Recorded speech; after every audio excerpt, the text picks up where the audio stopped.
Welcome to Gold Star Classroom, the podcast where our panelists go back to school.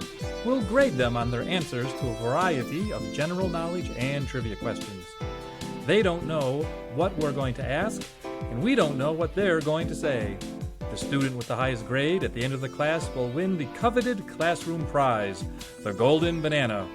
I'm your host and headmaster, Professor Jerry Jaffe. Welcome to today's episode of Gold Star Classroom, being recorded live at Toth's Place, your local watering hole in Mentor, Ohio. I'd like to take this opportunity to introduce today's students. On my right, from Kent, Ohio, Sean Sullivan. Hey. Hey, Sean. Thanks for coming to class today. Thank you for having me. Absolutely. And on my left, the world-famous Dr. Andy Meredith. Thank you for having me. Oh, Glad to be here. We're glad to have you here, Dr. Meredith. And sitting directly across from me is educator Eddie Warner. Welcome. Thank you. Great to be here. I, of course, am your host and professor, Welcome Dr. to Jerry your own Jaffe. show. Don't interrupt the teacher, Andy. Minus 5 points. Dr. Jerry Jaffe. A real doctor. For the purposes of this joke, I treat you as an intellectual equal. That's the funniest thing you've ever said. Quite probably. During today's class, I'm going to ask you students a variety of questions from across the fountain of human knowledge, and we'll see what you've learned to drink over your education so far. I'm ready to get wet, Jerry. Are you ready to get wet? Well, you've come to the right place, Dr. Meredith. We're going to start in the area of human biology and anatomy, and it's a little bit of a philosophical question. What are you? But let me be more specific. How many cells are in your body? Can this be a Price is Right closest without going over? Well, what would be your One cell, closest Jerry. without going One over? Sean is a single cell entity. 700 trillion. We have Sean's answer is 1. Dr. Meredith's answer is 700 trillion. Eddie, would you like to posit a guess? Yes, I know personally I have at least 700 million sperm cells, so I know it has to be more than Andy's answer. So I'll guess. I said trillion with a T. trillion. I'll guess quadrillion. Okay. A trillion has 12 zeros, by the way. I don't know how many zeros are in quadrillion. So 0 and 1. yes. I was thinking 16. I don't think there's any zeros in quadrillion. There's a Q, a U, an A, a D. I don't know of any zeros. Whatever 1 is followed by 16 zeros will be my final answer. Now, it's interesting that Eddie brings up himself because, of course, cells are so small and every body, literal human body, is different. So scientists who try to estimate this can only estimate. There's not really a precise answer to this question. So You know, adults, children, fat, skinny, men, women, there's all sorts of health factors. But if we were going to use Dr. Meredith's suggestion of closest without going over, and your answer was 700 trillion, and Eddie's was a quadrillion, and Sean's was 1, I have to award a gold star to Sean. Yeah, I won the TV. brown noser. There's no TV involved. Spin the wheel. We could arrange a brown nose if that helps in any way. The usual estimates, and you will see different answers, but the estimate range is 50 to 100 trillion cells. So that'd be 14 zeros if you say 100 trillion. I could have been better than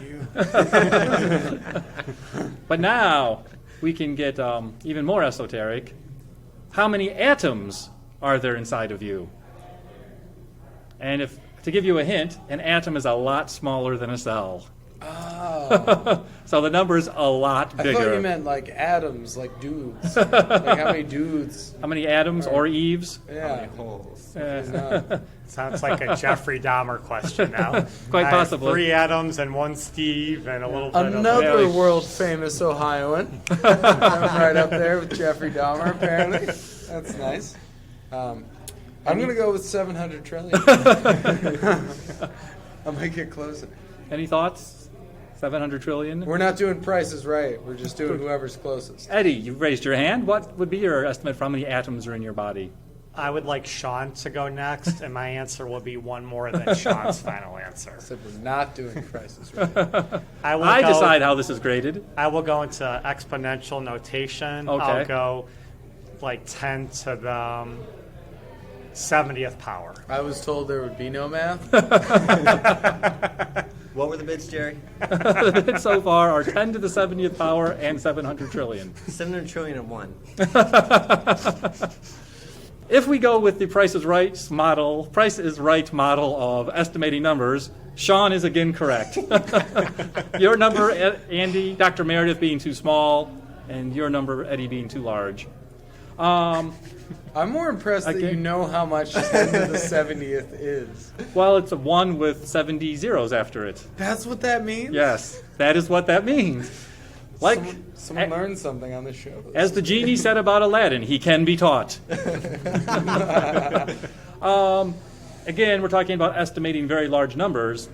Each cell in your body, each individual cell, has about 100 trillion atoms in it. So it's whatever 100 trillion times 100 trillion is. I feel really insignificant right now. You're welcome. Would it make you feel better if I were to ask you this question, going back to cells? So there's approximately 50 to 100 trillion cells, 50 trillion to 100 trillion cells in the typical human body, but not all of those cells are human cells. Each body is itself a microenvironment covered with microorganisms, bacteria, viruses, and other microbes and germs. Mm-hmm. So of that 50 trillion, 100 trillion cells, how many of them are human? How many of them are the non-human cells? We could put it as a percentage, like 10%, 50%, 99%. I would go 60-40 human 60% human. being Okay. All right. Any thought how much of your body cells are What actually? kind of educator are I'll you? say Because we've had a lot of science questions. I'll say 20% alien, and then the rest human. So you're going, Dr. Meredith, 60% human. Eddie, 80% human. What would be your guesstimate, Sean? 81%. 61%. Well, since you all phrased your answer in terms of the human cells, the estimate of the amount of human cells in your 100 trillion cells is about 10%. We have to rebid. As you all went over. So about 90% of They the went cells. over. I should get. You were the points. closest wrong answer. There's an and then we all get to guess again.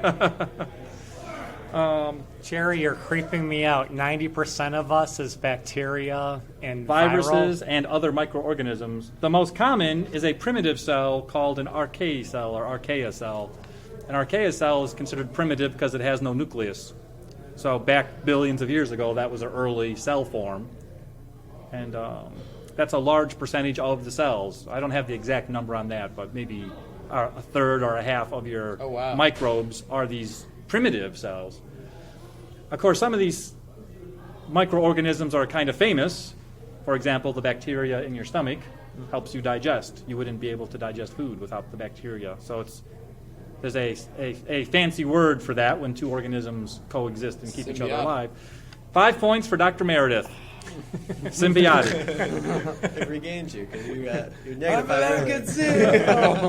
So this is an area of modern medicine, is what kind of symbiotic relationship do all of these other microorganisms have in our health? And doctors study, medical researchers study, does it affect our mental health, depression, our diet, our immune system, and things like that. There is a person, and this is related to our talk of micro cell biology, who is involved, and I do mean involved, so I don't mean like a historian who's written about it. I mean someone who's like in the lab participating, but whose contribution to 20th century, 21st century science is probably singularly great. They are involved in the study of cancer, involved in the study of the space program and gravity's effects on the body, involved in the polio vaccine, involved in studies of mental health, depression, and even science education. And the list is actually much longer than that. I just listed 4 or 5 of the most famous things this person's involved in. It's kind of shot in the dark. But anyone want to hazard a guess? Have you ever heard of this I person? Or can't does this remember sound like her somebody you name, know? but her cells keep replicating, right? They Andy go Meredith onward and outward. just got a gold star. I do That's not an- remember her name, though. She's- Bob So- Barker. It's not Bob Barker. It's not Bob Barker. Anne Frank. It's not Anne Frank. There is one person who in the 50s had a very serious case of cancer, and doctors cultured her cancer cells. Oh, and she's an African American woman. She's an African-American There's woman. a biography out about her now. Currently, one of my correct. friends read, and they're trying to sue for like all the The benefits family's been and trying to things. sue since she died. Yeah, the family. Well, what wants happened is royalties, yeah. when they took the samples without really informing her or her family, that by itself is still, even though that was in the 50s, somewhat common today. If you have a surgery or even things like umbilical cord blood, if you don't claim that stuff for yourself, the doctor doing the procedure can just take it for How do their you- research purposes. How do you claim it? Like, do you just Tell like them dibs? you want it, Yeah. basically. When Like, you- if you get a wisdom tooth removed, you're like, I want that. Well, They'll tooth put fairy, it in a obviously, little I'm jar. Yes, the tooth fairy, there's less paperwork with the tooth fairy, Yeah. but when you have a major procedure, there's a lot of paperwork that you sign. And so if you care about this issue, you've got to be careful what you sign. I just remembered her name, Dr. Jaffe. I believe it's Oprah Winfrey because she's been replicating for years now. Rosa Parks. No and no. Beyonce. But you've now listed all the African American women you know by name, haven't you? Holly Berry. Ooh, nice one. But minus 5 points for distracting your teacher, because now I'm thinking about Holly Berry. This woman's name is Henrietta Lacks. Yes. And her family did not find out that her cells were turned into a lab in Johns Hopkins University Hospital. And usually human cells die very quickly, even in cultures, but hers kept replicating, and was very unusual at the time, And still replicating. and are to still this day. replicating to this day. Like, are they making like a new person, or like what are they doing? Well, cells reproduce through mitosis, so they separate Yeah. and make two Yeah. cells that are more or less identical. Yeah. And usually human cells that are isolated in like a petri dish die in a few days. But for whatever reason, which they still don't know 50, 60 years later, the exact mechanism, hers continue to reproduce. The mitosis doesn't stop. They do feed nutrients and they do have equipment that's involved. Yeah. But still, the fact that her cells continue to reproduce, there is over 20 tons of her cells in existence right now. Wow. If we weighed it, that'd be about 40,000 pounds. And there are over 11. What have you done? Over 11,000 Jokes in there. patents have been derived from her cells. By a cruel irony, the doctor who cultivated and found that he could reproduce her cells, who was Dr. Guy, George Otto Guy, Johns Hopkins, announced his discovery on television on the very same day that Henrietta Lacks died. And he didn't know who the patient was because he just had cells in his lab, and she didn't know that this was happening. So it was just a sorry coincidence that she died the same day the announcement of, I finally got cells to like sustain and reproduce in my laboratory. Did she know about it before she died, or? No, she herself knew nothing about it. And to slightly correct something Dr. Meredith said, her family only found out about it in the 70s because, like 20 years later, some scientists finally thought, we need to get cells from other family members. Yeah. And so they went back to her children and descendants. Science takes time. Yeah. It seems so obvious when you say it now. If there's something special about her genetics, maybe all of her children have that too. So what happened to her children, I think she had 5 children, is suddenly like scientists showed up at their door wanting to collect blood and tissue samples, and they didn't know why. And so as they were explained why, they were suddenly introduced in this whole world of science and medical research in her mother's cells. And then one of the consequences, as Dr. Meredith said, is the lawsuits. Like they're trying to get, there's 11,000 patents derived from their mother's cells. There's money to be had for the... But under the legal system, especially of the 50s, what the hospital and those original researchers like Dr. Guy did was like legal proper protocol. So from one ethical point of view, or not say ethical, one legal point of view, they owe the family nothing. Yeah. So the question would be, now, like with 20/20 hindsight, is there some legacy that the family is owed? Can get like a plaque or something. Yeah, like what they're owed. There are a couple. what? There are some plaques and some recognition. A gold star. There should at They least could be a come on the gold show. star. Jerry, is there a card for that? No, but I will say there's one last piece of general trivia that goes with this topic, and that is that the cell line, they say the cell line has a name. Excellent. No. Plinko. No. Bob.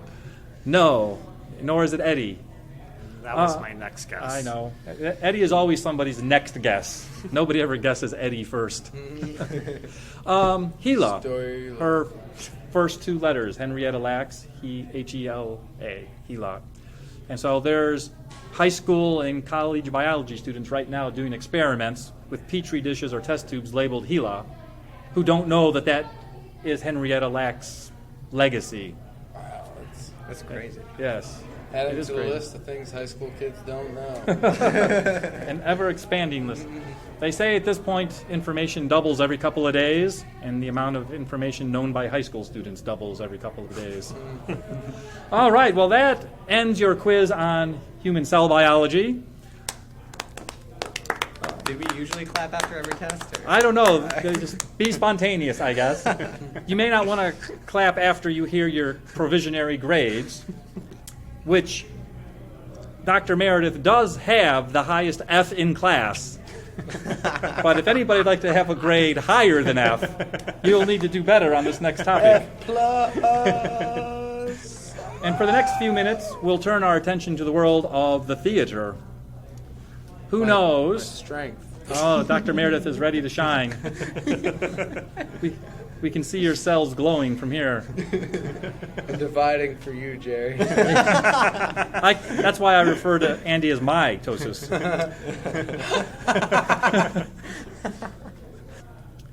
It has been argued that the single most important history in the long history of the human species was Printing press.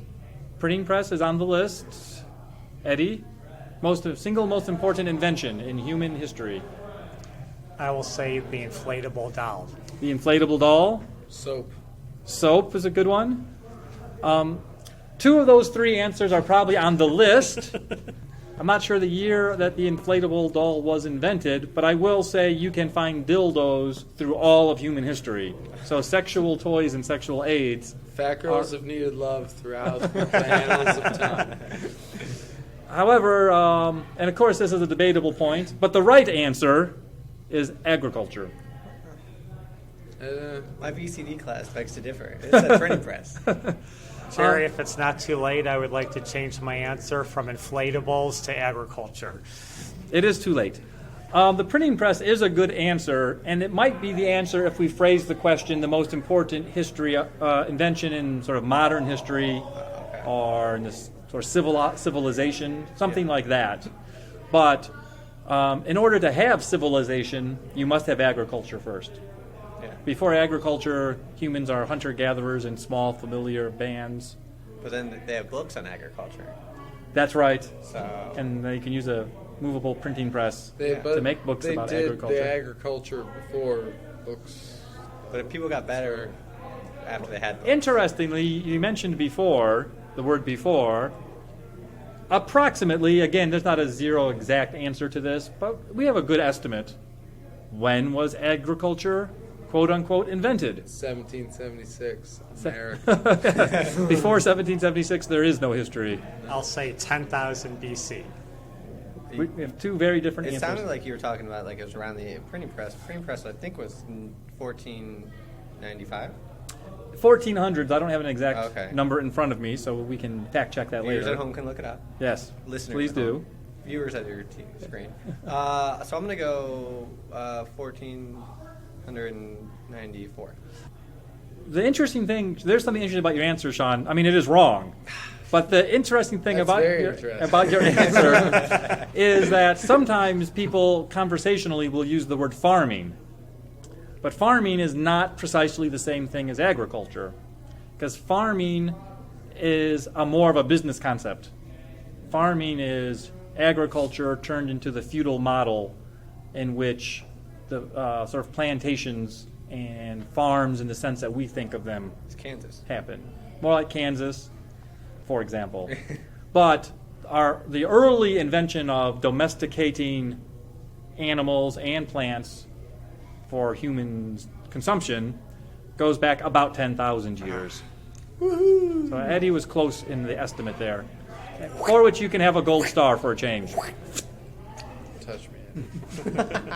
Do you know where agriculture was first developed? Egypt. We have a vote on Egypt. Mesopotamia. We have a vote for Mesopotamia. Kansas. We have a vote for Kansas. The Kansas vote is not as crazy as you might say, although again, it's not technically correct. Story of your life. Indians, right? They tend to say Can I that say Africa? you can say any word that you're capable of saying. I'm not saying how many points you will get or lose for saying Africa. The archaeologists and anthropologists identify 3 areas of the globe where agriculture sort of developed independently. The one that was not mentioned at all is China. Because why? The one that is most usually mentioned is referred to as the Fertile Crescent, which is basically Egypt over through Persia, like that area. And then the third region is sort of central North America, probably closer to Mexico than Kansas, but North America, central North America. Those 3 areas about 10,000 years ago independently saw the development of the domestication of fauna, flora, animals, things you can eat. Cats, pyramids. Until you have agriculture, you don't have food surpluses. Hunter-gatherers were always hungry, or at least always looking for food. They had no mechanism to store grain or to keep animals for food. So when you have food surpluses, basically then you can start having civilization. You can have towns, villages, and writing. Writing there's basically no writing before agriculture because writing was invented to keep track of food surpluses and so forth. So I'm right. So in a way you are ish, yes. You have a kind of rightness about you. Cool. Yes, in a certain light. I got like a bronze star. I did, it could be a silver star. It could be a silver star. First loser. Pretty sure you were already taken out. I did jot down a couple of the other famous human developments just to see if you can estimate when they were developed. You might think of the wheel. 40,000 BC. 40,000 BC. Eddie? I'll say 5,000 BC. 5,000 BC. Any idea when the wheel was invented, approximately? 499,000 BC. When we use the word wheel and inventions, 500,000 years. people usually think of the actual wheel and axle mechanism. So, of course, there may have been centuries or millennium of simple rollers that slowly developed in that direction, but the actual machine, axle and wheel machine mechanism, starts to appear in art about 6,500 BC. 1776. They find, artistic depictions of wagons and toy wagons and things like that around 6,500 BC. How about the domestication of fire? Of course, fire is not something to be invented. It exists in nature like water and air. But humans harnessing the power of fire is an important development. I'll say 20,000 BC. 20,001 1 BC. This is a question that you'll see 2 different answers for. So I'm right. Again, what is sometimes called widespread evidence of the domestication of fire starts to appear 50 to 100,000 years ago. Oh! Fire pits, remnants of cooked food, things like that. But there is a suggestion, and again, fire occurs in nature, so this is probably like a process, not a precise thing, that as much as 1 or 2 million years ago, our ancestors were benefiting from fire. Oh, Not that they knew how to necessarily make fire or tame it, but fire occurs in nature. Are we still Throw a doing- rabbit on it. Are we still doing Price is Right? I'm not even sure what we're doing at this point. As long as Andy Meredith doesn't win, I don't care what we do. Dr. Andy Meredith. As long as Mr. Andy Meredith doesn't win, I don't care what we do. There's a anthropologist from Brazil. This is going to be our last human invention question. His name is Augusto Boal, and he suggested that there is something that he calls the first human invention, but he also adds this. It's the invention that makes all other inventions possible. Lever. Not 11. The lever. The lever, sorry. The number 11. The answer is 11, not 12, not 10, but 11. Invention. Lever. Okay. If Andy Meredith had a lever, he could move the eddy. I'll say opposable thumb. Opposable thumb? Any thoughts, Sean? I think that's more of an advent The, than an invention. The Snuggie. The Snuggie. How about you, Dr. Meredith? Oh, I was wrong. For the lever was your answer. Yeah. Okay. Wait, how about the human brain? Can that count? You didn't. No one invented that. It just happened. Well, it had to come from somewhere. Not you or a guy like you 50 million years ago. So You didn't wake up and be like, oh, yeah, I'm going to grow out a thumb now. That's what my family's going to do. Professor Boal's answer is not the human brain, but it is something related to human psychology. Oh, yeah. And that is the human imagination. Imagination.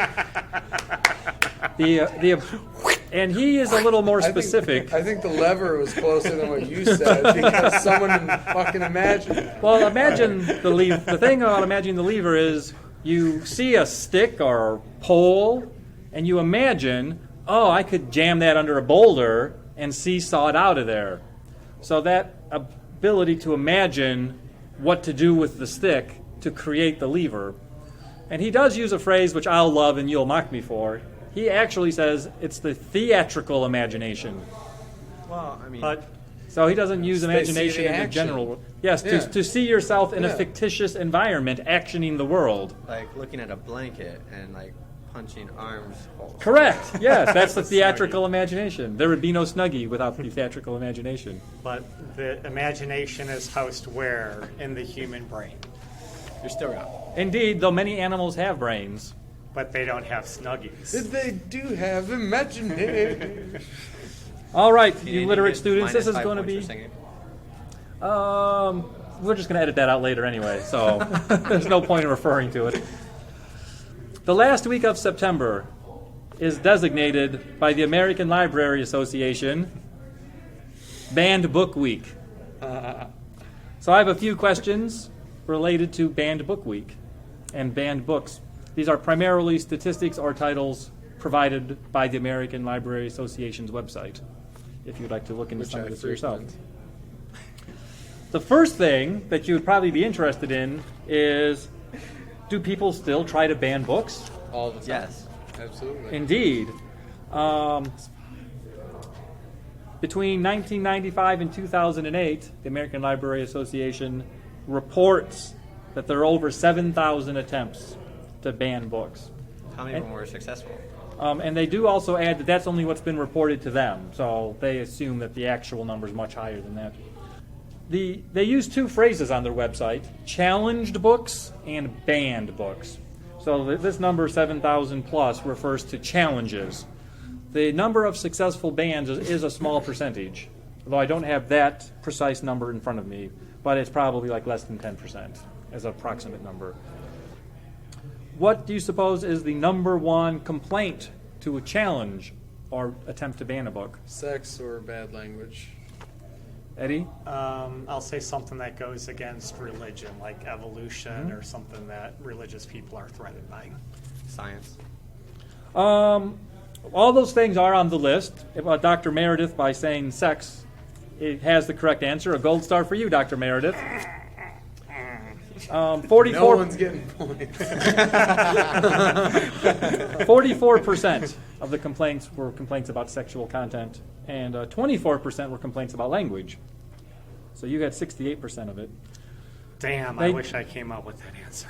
They do You had to put have had either of those religious, things. political, or anti-family concerns into one number. That's about 12% cover those things. No one mentioned violence. Violence is its own This is category. America. We're fine with violence. Well, 12% were not fine with violence. Mormons, whatever. One other thing, if you go to their website, they break down all these different complaints, and there are some interesting things.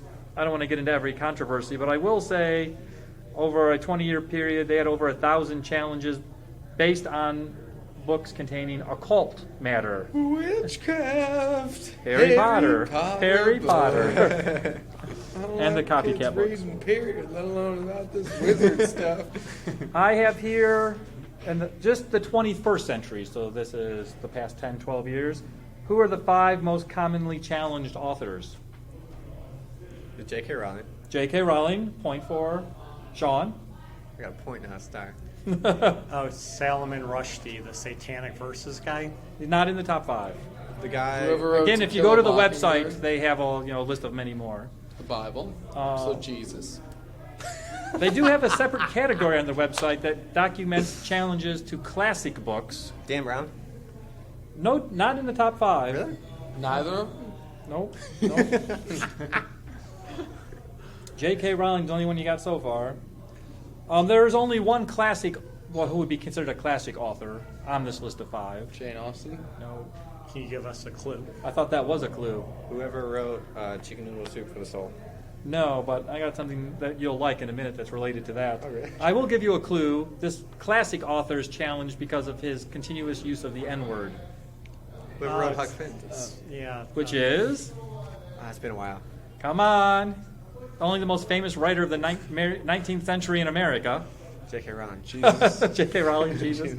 I think J stands for Twain. Jesus. Jesus K. Rowling. Yeah, Mark Twain. Correct.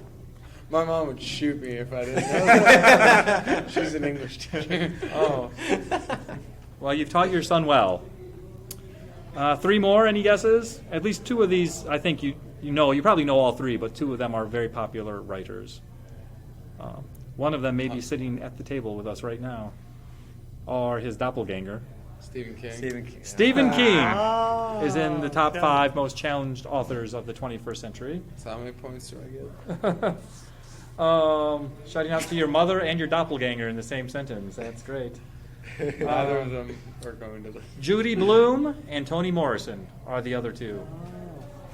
And Judy Blume undoubtedly because Are You There, God? It's Me, Margaret, which is for young readers and makes them question their religious beliefs. I thought it was about girls getting their periods. It is about that as well. Oh, okay. Yes, but how do Books you can know? only have one theme. It's America. Now, I did want to say, here's their last banned book question. In 2012, the number 1, and this is listed as banned book, so this is something that has been removed from libraries or school curriculums or that sort of thing. The number 1 banned book in America. Any guesses? The dictionary. If anybody, that's an interesting guess, but no. It's a textbook, like a science book in Texas. Huckleberry Finn. Dictionary is the kind of book you don't have to ban. It's just going to die on its own. They did try banning dictionaries in Texas because they contained profanity. Sure, I kid you not. sure. Information about sex. The word atheist is in the yeah. dictionary. Exactly. I will give you the clue that it is a children's book. Go the fuck to sleep. Oh, Chronicles of Narnia. The Harry correct Potter. answer is put on your seatbelts, put on your crash helmets. You are going to just, heads will explode. In 2012, the number 1 banned book in America, Captain Underpants What? by Dave Pilkey. Wow. I like the first one, not the 14 other It ones says you the made up. series. Oh, really? The series, yep. Offensive language that's unsuitable for its age group is the reason given It for banning promotes it. underpants. I Yes. used to love those. Of course you did. Everybody And look loved at what that. you're Wow. you're a dirtbag comedian. Look at you.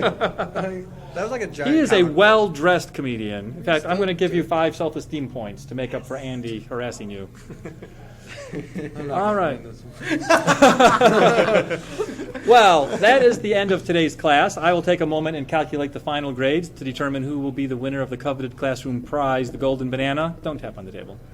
But I was drum rolling. before I Sorry. calculate the final grades, I'd like to give you all one more chance for extra credit. If you have any other comments, questions, things you'd like to say to try to improve your grade or make yourself look smart, this is your last chance. Dr. Meredith.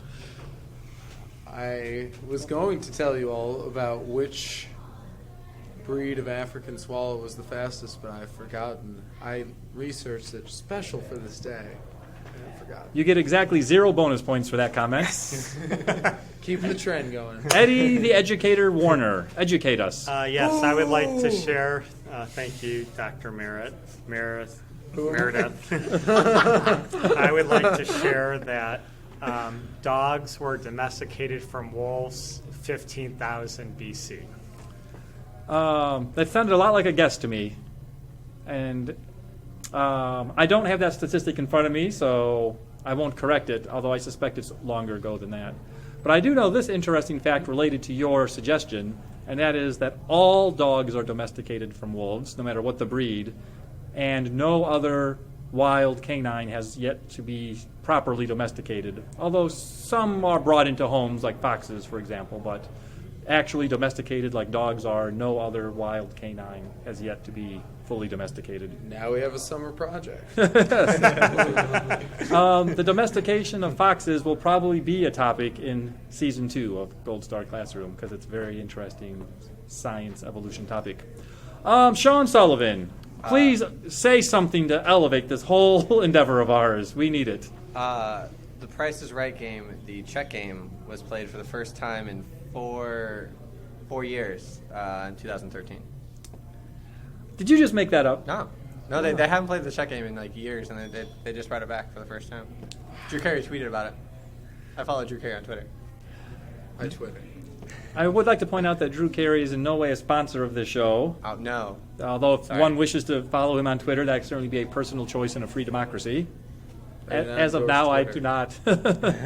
All right. So, having calculated your final grades, taking your extra credit comments into account, the coveted classroom prize of Golden Banana will be awarded to the well-dressed Sean Sullivan. So that just leaves it to me, your host, Dr. Jerry Jaffe, to thank you, students, for coming to class today. And make a bunch of golden bananas. Can I give my golden banana to charity? We could auction it on eBay and put the proceeds towards the charity of your choice. All right. All right. Nambla. Thank you. All right. Thank you very much, gentlemen. Gold Star Classroom is written and produced by Jerry Jaffe. Our producer and engineer is Stephen Gutierrez. Original music composed and produced by Jeff Geddert. Mr. Geddert is also our assistant producer. All commentary and opinions expressed by guests of Gold Star Classroom are meant for entertainment purposes only. For Gold Star Classroom, I'm Jerry Jaffe.